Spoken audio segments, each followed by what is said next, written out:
Welcome back to the channel, Bridging the Gap, student to engineer, where STEM professionals provide advice to students. Today's topic is something that I've been wanting to cover for a while, but it's a little bit of a tricky thing to put together. So I'm just going to go for it and we'll see where we end up. So politics, how politics are causing an upheaval in STEM education. And should you consider that in your choice of a STEM school? So I'll just start out by saying I am not making any comments about the merits of any of this. I just am here presenting facts about what I am aware of with politics and the current administration's approach to higher education and the impact that's having on schools and possibly how it should impact your choice of a STEM school. So let's just get right into what we have. Okay, so politics are impacting schools. Long-standing and in-process federal research grants are being canceled. So what's happening is that PhD students, grad students, undergrads who are working on research are having that research canceled. And also there's a number of grants that have been in process or were in process when the new administration came in, and those grants have been canceled. What happens with grants is that they are funding people doing work at a school. So you have your professors may or may not continue to have funding. They may or may not have funding for PhD candidates, for master's students, and for undergrad students to be working in those labs. The impact this has is that some schools rely a lot on those federal grants to fund their PhD candidates. The nature of getting a PhD is that you contribute to the science of your area and the general knowledge in your area. So if you don't have support for the research, you cannot get a PhD. So we'll get into more of the impact this is having and how much it might impact different schools a little bit later in the video, but just wanted to put that out there that these research grants are being canceled. Okay, and then when there are research grants, they are putting a cap on indirect costs. So an indirect cost is a cost to support that research that's not actually directly tying into the research. So just think paying electricity and those types of things. So if you have a cap on your indirect costs, what that means is that the research can only be done in a place where there already is a facility built, that facility doesn't need to have significant changes to support the research. So you don't have to install fume hoods, for example, if you're doing some chemical research. So it is assuming that all of the infrastructure is in place and that you only have to pay things like electricity bills and those types of things, and not the additional cost of making sure that the entire ecosystem at the university can support that research grant or the research going on. So this puts a pretty big strain on universities and changes the dynamics of research being on a campus. Okay, international students are not getting visas. There is a pretty significant drop in international students, and new students are not able to get visas to come into the country.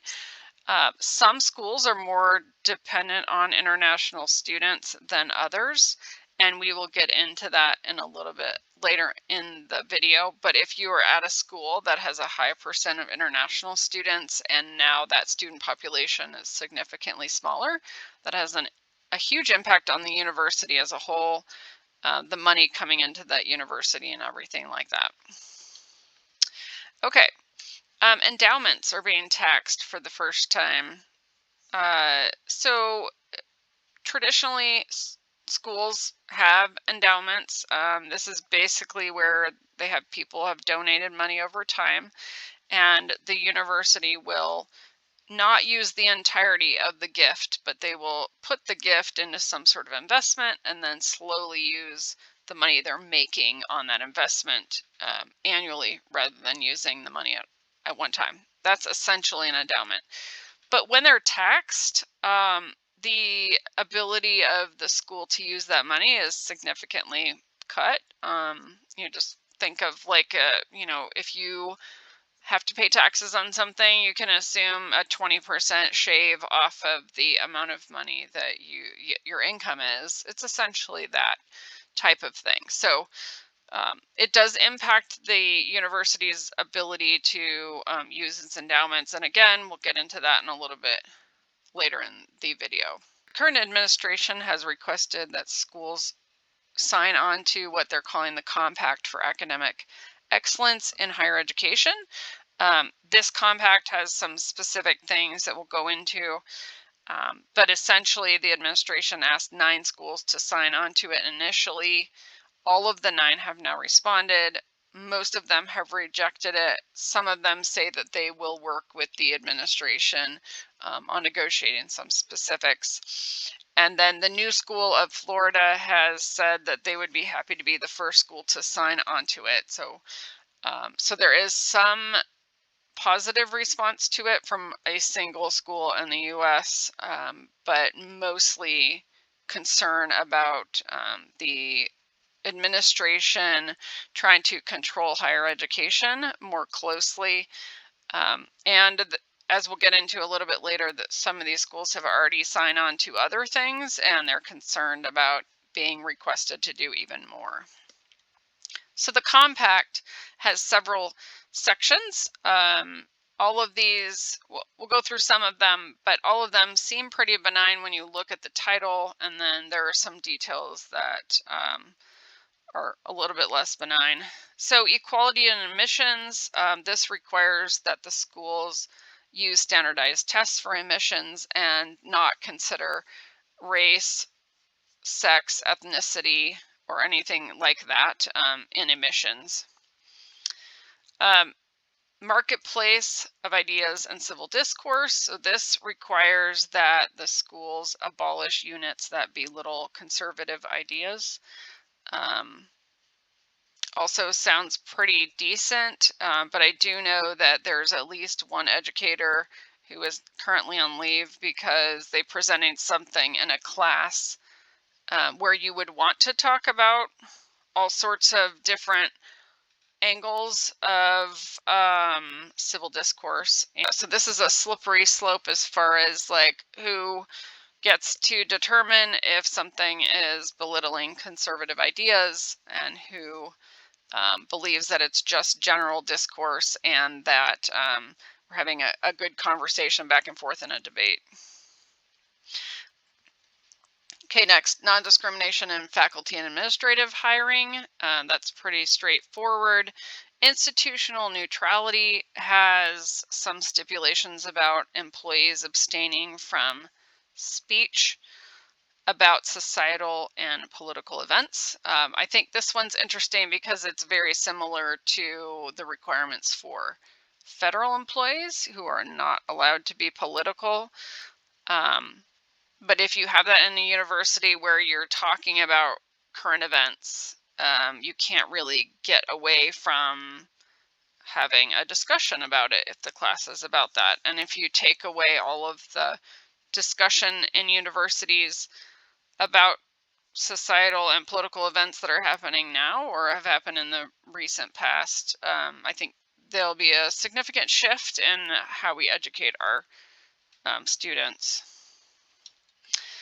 Okay, student learning, also relatively benign. I'll go through, let's see, student equality.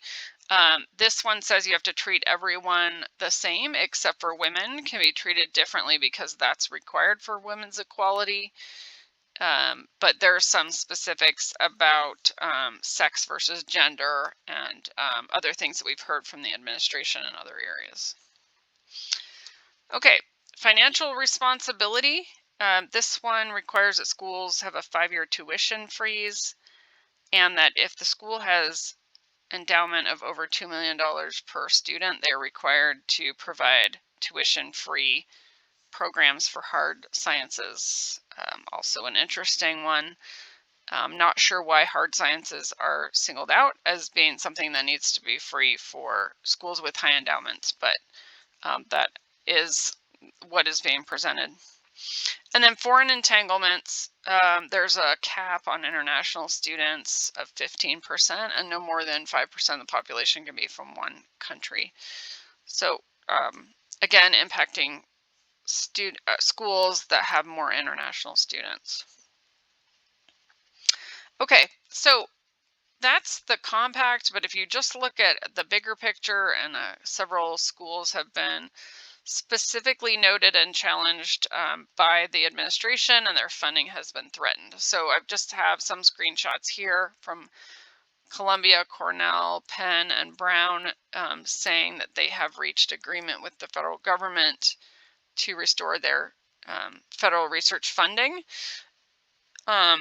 The letters from the schools to the administration, or the general letters to their communities, really indicate the impact of the threatening the funding, threatening to cancel $400 million worth of funding. Has a huge impact on the school. This is what we talked about earlier with the grants. And there are people here, so this is not just like a university or we'll go get the man. This is there's a school, and there are people whose jobs and livelihoods are being funded by this research funding. And so just canceling it, on a dime, and you're just turning on a dime and canceling the programs, doesn't give people time to change or get funding from elsewhere or anything like that. So definitely a big impact to the students and the professors who are at these universities.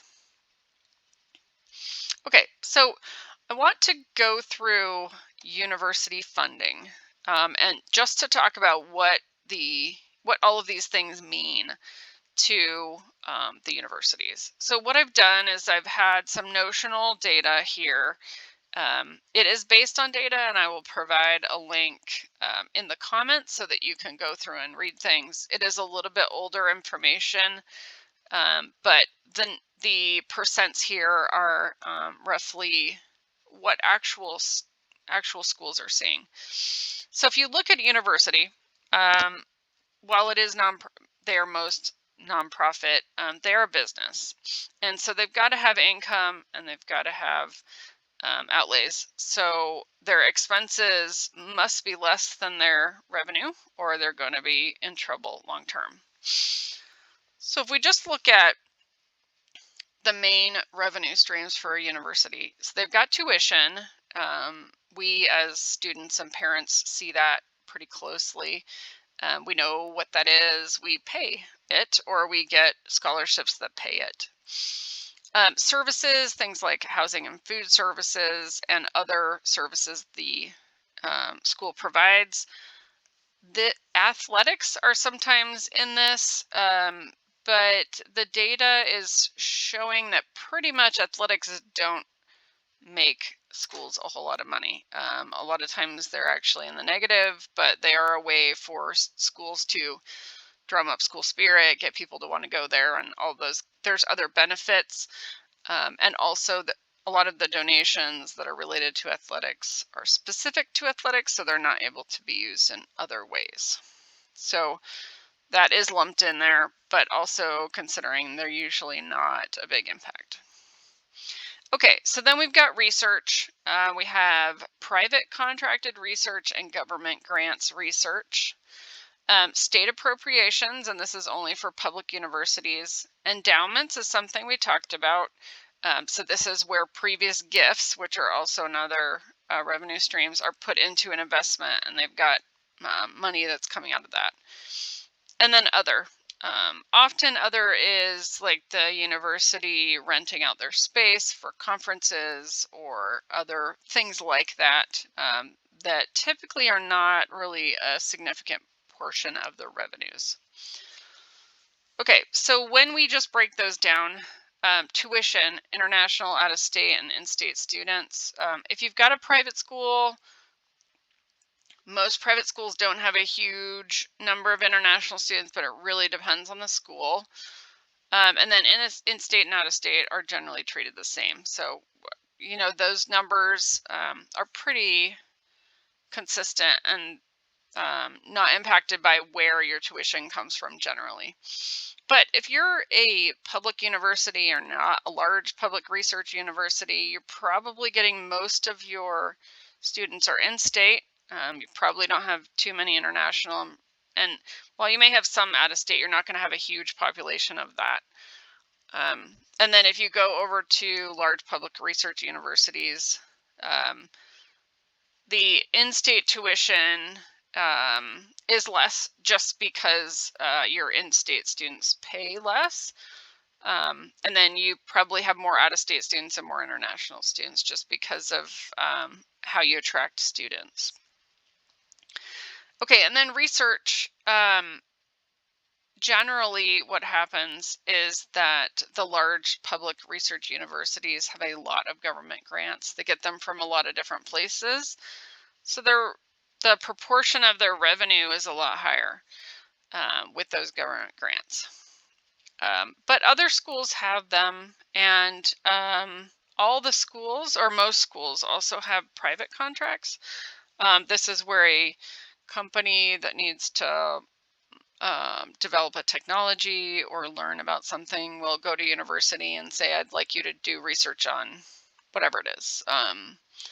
The impact of my drug on rats, or, developing a new type of concrete or something like that. So, so research money comes from different places. And then we talked about state endowments just being for public universities, or state appropriations, excuse me. And then endowments are really different across different schools, but in general, you expect that private schools will have a larger endowment. A small public university might not have any. They might have more. Public universities in general have gotten into the business of asking for gifts, which they would put into their endowment if they had an excess of gifts. But that wasn't the case years ago. So there is some uptick of public universities having that.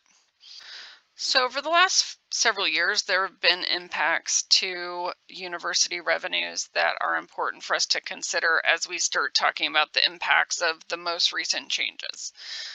The two main revenue streams that have been impacted in the last 5 to 10 years, and maybe a little longer than that if you start talking about state appropriations, but are tuition and state appropriations. So the state appropriations is state legislatures funding of the public universities within that state. We've seen a pretty significant drop in how much the states are putting into their public universities. And that, of course, varies widely by state, but it is something that the universities have been dealing with for quite some time. So that's not something that just happened. It's something that they have been working on for a while.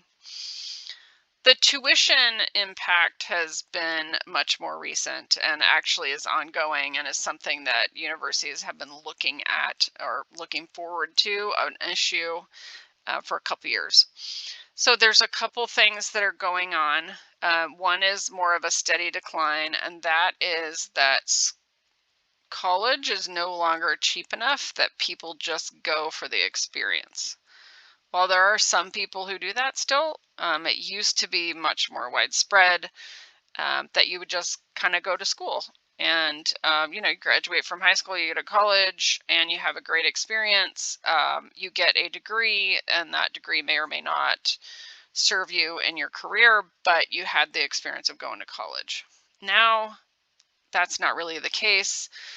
While the experience is still there and it is still a good experience, a lot of people can't afford the significant cost that goes with it, and the debt that goes with that in a lot of cases. And in a lot of cases, the people who have experienced the negativity of college, as in like, having a lot of loans and not a job that's good enough to pay it back, are the parents of the students that are getting close to graduating. So, they're having different conversations at home than maybe they had when they were in high school. The other thing is the birth rate. So the birth rate in the US significantly dropped off in '08, which was the recession. And that birth rate didn't come back until COVID. So there is a period of time here where we're going to have a lot fewer kids graduating. What that is doing is that there are just fewer students to go around and fewer students to go to all these schools. There is more competition between the schools to get the students. Some schools are closing because there just aren't enough people going there. Schools in general are offering or need to offer more incentives for a student to go to their school in the form of scholarships and other programs to get the students. Now, in some cases, schools are getting significantly smaller and or closing. And in other cases, a lot more students are interested in the schools that produce good results. People who are looking at the average starting salaries and all of the student outcomes that we talk about on this channel. There are some schools, excuse me, that are just attracting more and more students. They're not really as impacted. So, while these things that we're talking about that are negatively impacting universities, they're not spread across the board. This is very specific to different schools, but if you're looking at different schools, you definitely want to understand where they fit in with all of these issues, and if you are okay with those impacts, or if that's something that you want to change your decision on where to go based on something related to that. I would say that the only one of these that I would really caution everyone to look at is if the number of students at a school is significantly declining. You should be very wary of going there. The impacts of declining student numbers are that classes are not offered when you want them. There may not be enough faculty anymore. So there's some immediate impacts, and in some cases schools close while students are in the middle of their education. So definitely something to look at more closely. But as we get into that, let's jump to the next one, which is the latest impacts and how that's looking. But as I flip to the next slide, I want you to look at these bar charts of the revenue streams, and you'll see that they all went down. When we started looking in the past, all of these schools were pretty much even, but the impacts of different things impact different types of schools differently. And again, like I said, this is not every school being impacted the same way. You just need to understand where a school gets their revenue and if you're okay with the impacts. So the impact on university revenues that have been in 2025 and will be in place for the next few years are tuition, research, and endowment revenue streams. So let's just talk about each of these. When we talked about the compact for that the administration is asking universities to sign into, it's talking specifically about international students. So they have talked about cutting international students. The administration is currently not giving as many student visas out, so that is definitely impacting international students. What we've done in this model is just cut all of them in half. Again, that's not a blanket thing, but if you look at the schools that have a high percent of international students, they're going to be impacted more than if you go to a small school somewhere that has very few international students. Okay, and then research. So a number of schools, like we've shown some of these high profile schools where their government grants have been threatened, and in some cases canceled. This is having a huge impact, particularly on the large public research universities. There's a reason why universities are saying, okay, this is important to us. We will negotiate with you so we can keep this funding. It would be one thing to slowly decrease because we don't believe in certain subjects that are being researched or something like that. But to just blanket cancel a lot of things is impacting a lot of people and jobs and universities' ability to keep things going.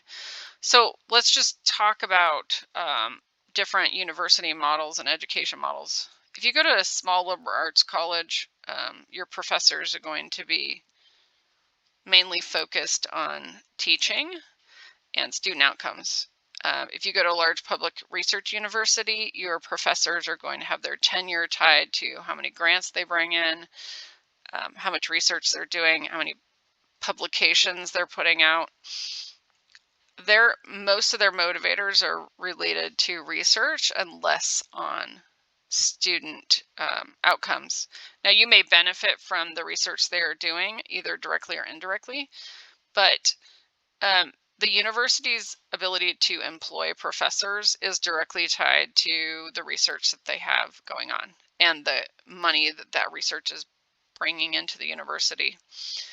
If the available pool of grants and research money in general is going down because of changes in the political climate, the universities that are relying on that are going to have a harder time surviving on their current model. So that is forcing them to negotiate to keep those grants or look for other places to have grants. So I have listed in here private contracts and government grants. There are some schools that are a lot more focused on getting private contracts and less on government grants. So Purdue, for example, has a lot of ties to businesses that have them do research for them. They are less tied to government grants than some other universities. I think Cornell was saying they have 400 million. I think that's the one. Of government grants. It's huge. So the impact of government's grants being cut is going to be impacting one university more than the other. So the tax on endowments really just reduces the university's ability to use the money that they have invested for the things that they have it planned for.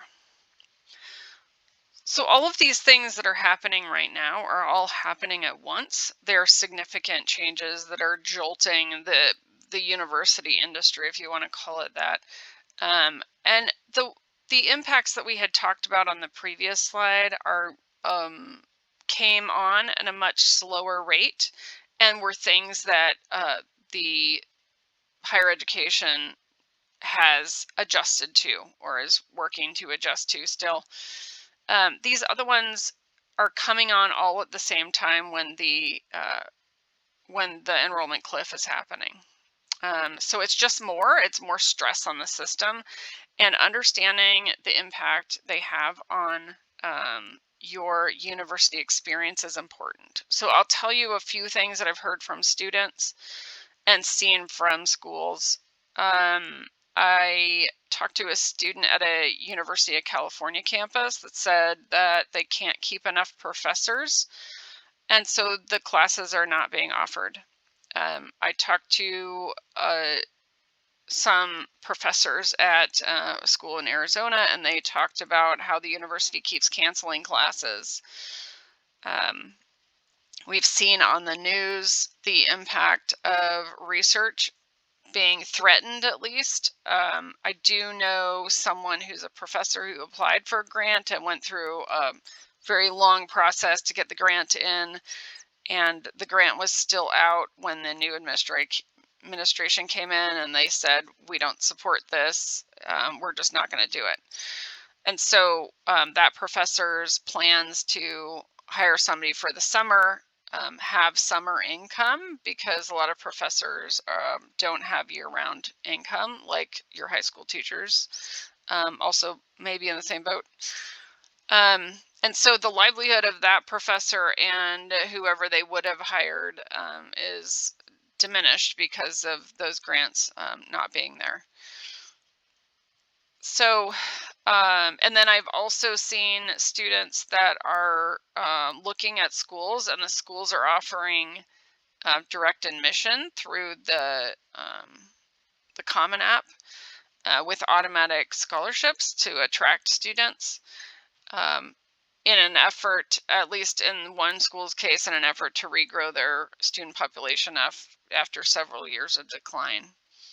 So there's different ways these impact different schools. Definitely look at the schools that you are considering. If you have a couple of choices and you have the privilege of considering all of this in your school choice, it's definitely something you should consider. If you have any questions about specific schools, I tried to avoid mentioning specific schools in this video, but if you have questions about specific schools, I may be able to give you some insight. So please leave a comment or question, and we'll get back to you. Right, so that is the end of this, hopefully not politically charged, but educational and factual video about what you might consider when looking at different schools and understanding the impact of the political climate and the current administration in the U.S.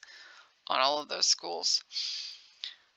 So please subscribe, share with a friend.